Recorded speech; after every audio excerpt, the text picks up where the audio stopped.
Today, May the 21st, 2025, the fourth Dhamma talk in this 10-day intensive Satipatthana meditation retreat. In the previous day, I started to explain the first verse replied by the Buddha to a celestial being who was a monk who practiced meditation, and he became a celestial being, and he asked the Buddha how to escape from this celestial being, celestial realm. The first verse, Ujuko nama somako abaya nama sadisa rato agujano nama Dhammacakehi Sanyuto, meaning that these 8 factors of the path practice, it is straight and upright. Nibbana is where all the frightening dangers,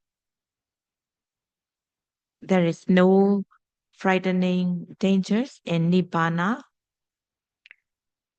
And Rato Agujano Nama, meaning this practice is a carriage to Nibbana, the carriage that does not make noise, that carriage, even though countless numbers of beings have ride in this vehicle, carriage to Nibbana, but there is no such thing as being overcrowded or it does not make noise. However, countless beings have ride on it to Nibbana. Dhammacakehi Sanyuto. This practice, Satipatthana meditation practice, involves Kayika Viriya, Cetasika Viriya.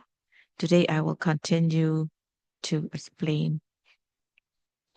So the carriage to Nibbana, it has the 2 wheels, Kayika Viriya and Cetasika Viriya. It takes Kayika Viriya to do sitting meditation, walking meditation, standing, and so on.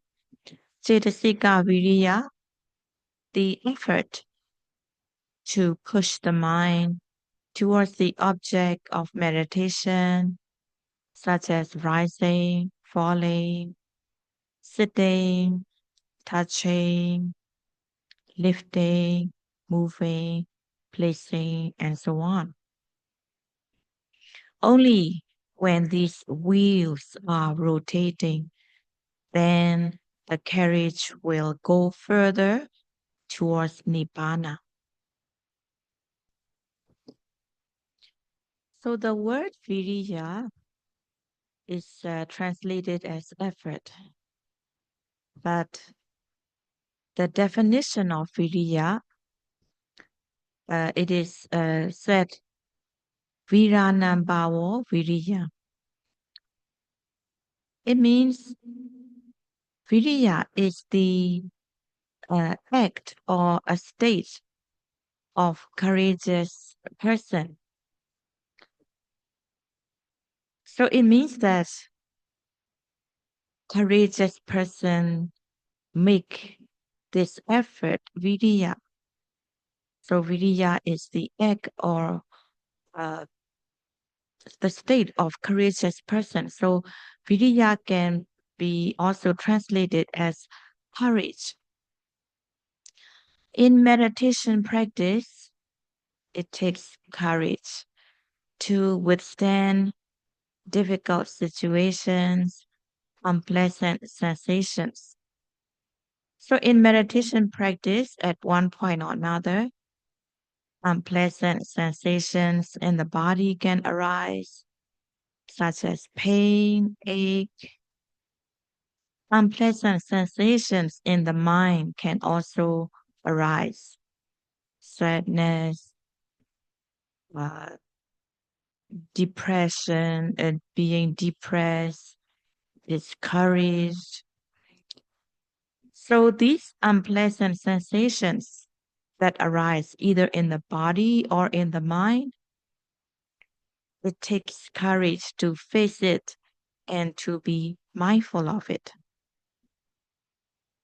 When pain arises, for example, in the body, if one is not courageous enough, one might want to uh, get rid of it, or one might want to shift one's posture in order to remove the pain. But as a courageous yogi, one makes a determination. I will note whatever object that arises, I will note. And facing pain, courageous yogi notes it with patience and forbearance. Pain, pain, pain. Sometimes the pain can become excruciating, but still yogi keeps on noting it as pain, pain. Actually, pain arises as a unpleasant, tangible object. Pain is not an obstacle. Pain is just an object that yogi needs to be mindful of if it comes obvious. Noting pain, pain. As the yogi notes with pain, patience and forbearance, yogi can notice its nature, the characteristic, such as stiff, stiffness, or hardness, or piercing, or vibrating, or heat. In this way, noting pain, one can notice the nature, the characteristics that is in the pain. If pain becomes excruciating, Saraji gives a tip. Lessen the effort just a little bit, but still be aware of the pain. And again, note the pain with more effort.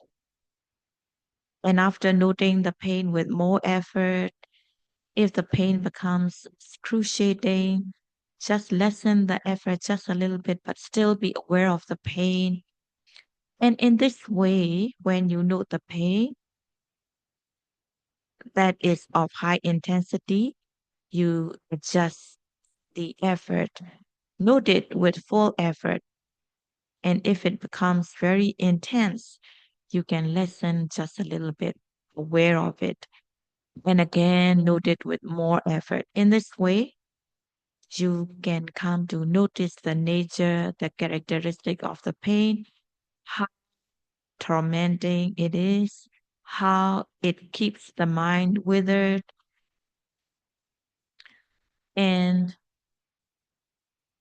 you also can come to notice how it changes, increasing, decreasing, moving,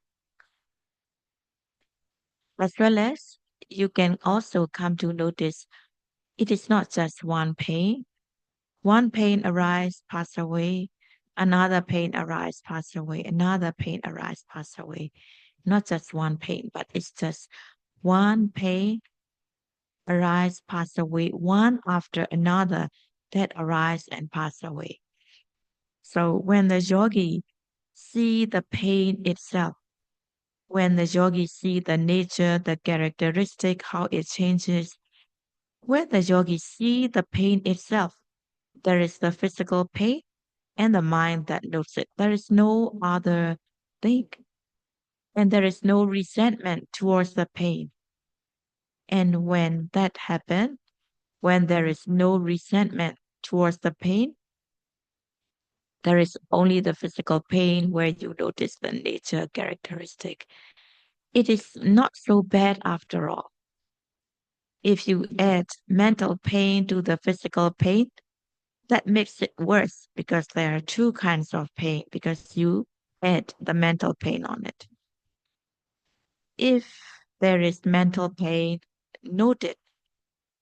If you feel impatient, note it impatient. If you feel sad, note it sad. If you feel discouraged, note it discouraged.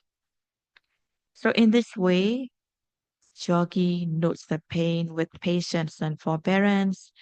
Yogi notes the pain with courage that eventually you see, you can notice the pain. It doesn't stay on forever. It arises, pass away, arise, pass away. And yogi gain knowledge from noting pain.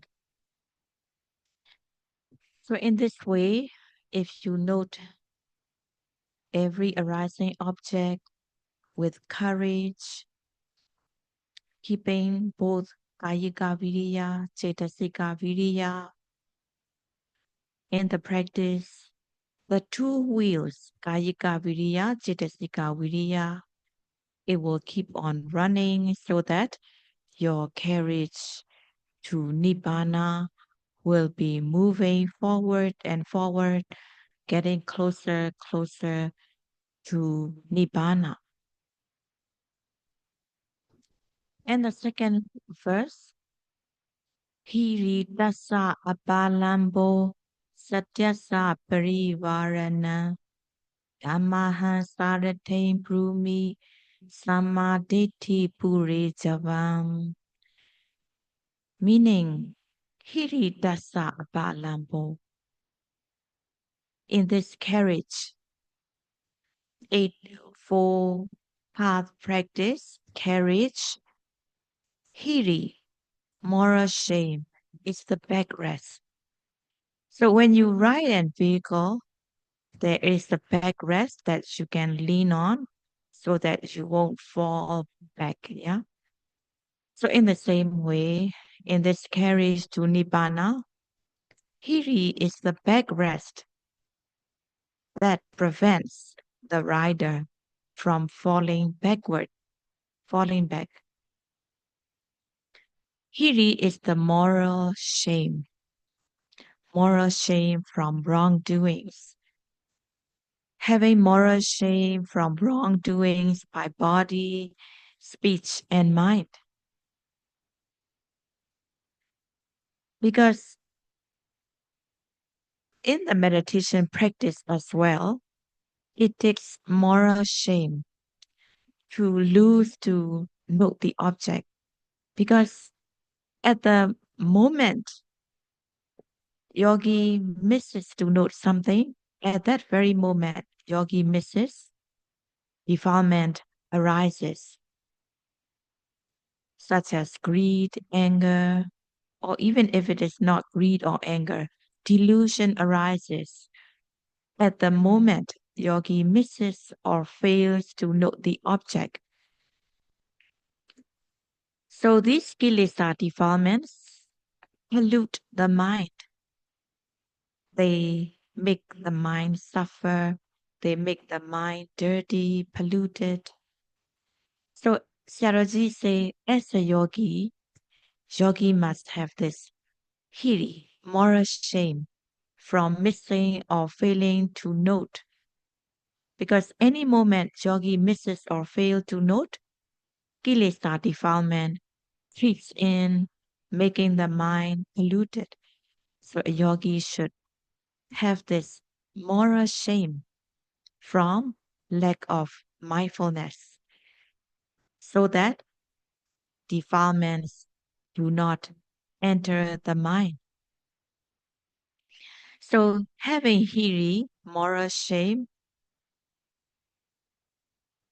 yogi will not fall backward as defilements are prevented from coming in, having mindfulness. So in this way, hiri, moral shame, is one of the beautiful mental factors that the yogi needs in the meditation practice. Here in the verse, hiri is mentioned, so ottappa is also involved. Ottappa is moral fear from wrongdoing. So in the meditation practice, yogi needs to have moral shame and moral fear from losing to note the object. Yogi should have moral shame or moral fear from kilesa defilements that can creep in anytime that one is unmindful. So, in this way, in the meditation practice, having hiri as the backrest, as the yogi have moral shame and moral fear from being unmindful, it is the backrest that keep the yogi from falling backward. It avoids the yogi from falling backward. Satyasa parivarana, meaning sati is like protection. So in a carriage, there also needs to be cover, some kind of covering, outer cover, in order to protect. In the same way, in the meditation practice, as well as in everyday life, sati, mindfulness, is the protection. So sati is like a doorkeeper. It prevents it prevents bad people from coming into the building or in whatever. So, in the same way, in the mind, sati is the guardian or it protects so that defilements cannot enter the mind. Sati is also called Rakha Vranaguti. Rakha means guarding, protecting. Avarana means blocking so that defilements cannot enter. So if there is protection, having sati as protection, then guti, there will be safety, security. Having sati as protection, the mind is safe and secure from defilements. And muti, there will be freedom. So having sati, mindfulness as the protection, being mindful of whatever object that arises, defilements do not arise. The mind is being guarded, protected, blocked away from defilements so that mind is safe and secure. And also there is freedom as the defilements cannot agitate the mind. Dhammaha Saratim Brumi Samaditi Puri Javam. So in this carriage to Nibbana, the driver, is the Magga Samaditi, right view that arises in the path knowledge. It is the driver. So this path knowledge doesn't arise without the forerunner Samaditi, Samaditi Puri Javam. So in the practice, one is being mindful, concentrated on the object that is noted. So when yogi develops knowledge, samadhi also arises, right view, such as when noting rising, falling, one notices the nature such as stiffness, tension, warmth, heat. And as the yogi practices onwards, yogi come to discern distinctly between mind and matter. When noting rising, for example, when sati and samadhi become continuous and strong, when noting rising, yogi notices materiality, which are obvious, such as stiffness, tension, the materiality, and the mentality that knows it. There is no other thing. When noting lifting, for example, lifting, yogi notices the materiality that is obvious as lightness or pulling, and the noting mind that knows it, and so on. So, in this way, yogi comes to discern distinctly between mind and matter. So, at that very moment of discerning distinctly between mind and matter, one removes personality view, one removes the wrong view of personality or soul, self or soul. Such wrong view is being removed momentarily at the moment of discerning distinctly between mind and matter. So it is samadhi. And yogis, when sitting down from standing position, they are asked to note. They are asked to sit slowly, mindfully, sitting inch by inch, paying attention on the whole body sitting, note it as sitting, sitting, sitting. If being mindful and if the mindfulness is strong, concentration is strong, yogi can notice that at the moment of sitting, there is the materiality, heaviness, body getting heavier and heavier when sitting. So yogi comes to discern that there is this materiality, heaviness, and the noting mind that notes it as sitting. When noting pain, focusing the mind where the pain is, noting pain, pain. Yogi can notice the nature such as stiffness, tension, in the pain that has been noted. Yogi can also come to know distinctly that when noting pain, there is the materiality such as stiffness, tension, heat, and the noting mind that notes it. So, in this way, in noting pain, yogi can come to notice that the materiality that is obvious as stiff and tense, and the noting mind mentality that are there at the moment of noting pain. There is no I.